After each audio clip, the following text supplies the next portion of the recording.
দায়িত্ব নেয়ার আড়াই বছরেই বিদায় নিয়েছেন কাজী হাবিবুল আওয়াল নেতৃত্বাধীন নির্বাচন কমিশন।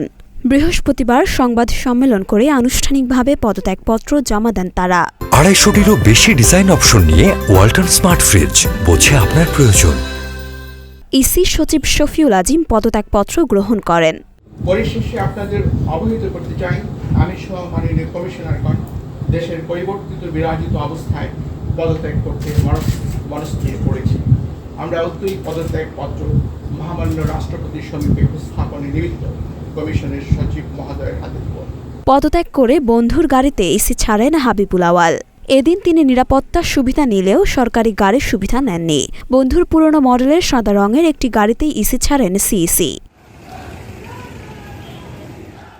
এর আগে বৃহস্পতিবার দুপুর 12টায় সংবাদ সম্মেলন করে পদত্যাগের ঘোষণা দেন আওয়াল কমিশন। পরে পদত্যাগপত্রে সই করেন প্রধান নির্বাচন কমিশনার কাজী হাবিবুল আওয়াল।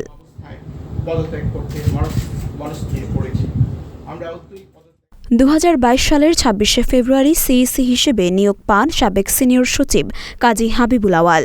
এছাড়া ইসির সদস্য হিসেবে নিয়োগ পান অবসরপ্রাপ্ত ব্রিগেডিয়ার জেনারেল আহসান হাবিব খান, সাবেক জেলা ও দায়রা জজ বেগম রাশিদা সুলতানা, সাবেক সিনিয়র সচিব মোহাম্মদ আলমগীর ও সাবেক সিনিয়র সচিব আনিসুর রহমান।